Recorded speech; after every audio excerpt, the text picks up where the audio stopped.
আরজি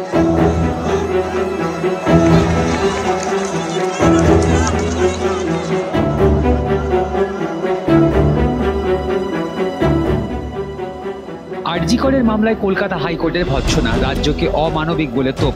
এই পরিস্থিতিতে আদালতের কড়া বার্তার পর ছুটিতে পাঠিয়ে দেওয়া হলো ন্যাশনাল মেডিকেল কলেজ হাসপাতালের নবনিযুক্ত অধ্যক্ষ সন্দীপ ঘোষকে।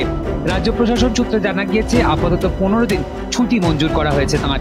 সূত্রের খবর, ন্যাশনালের দায়িত্ব আপাতত বহাল রাখা হচ্ছে অজয় রায়ের হাতে।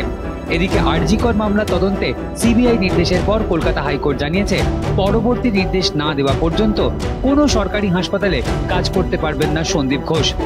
এদিনের শুনানির শুরুতেই আরজি করের ঘটনা নিয়ে প্রশ্ন তোলে কলকাতা হাইকোর্টের প্রধান বিচারপতির ডিভিশন বেঞ্চ। প্রশ্ন তোলা হয়, কেন এই ঘটনায় তৎকালীন অধ্যক্ষ সন্দীপ ঘোষের বয়ান রেকর্ড করা হয়নি। আদালতে মামলাকারীদের অভিযোগ, ঠিক যে কায়দায় কামদুনির মামলা সাজানো হয়েছিল, আরজি করের ক্ষেত্রেও সেই একইভাবে মামলা সাজানো হয়েছে। দুপুরের মধ্যে এই ঘটনার কেস ডায়েরি সহ আদালতে রাজ্যকে তলব করা হয়। শুনানিতে রাজ্যের তরফে দাবি করা হয়, হাসপাতাল থেকে পরিবারকে 2 বার ফোন করেছিলেন আরজি করের সহকারী সুপার, এবং এ ব্যাপারে পরিবারের তরফে যে দাবি করা হচ্ছে তাও ঠিক বলে জানানো হয়েছে। পুলিশ ও হাসপাতালের ভূমিকায় অসন্তুষ্ট কলকাতা হাইকোর্ট।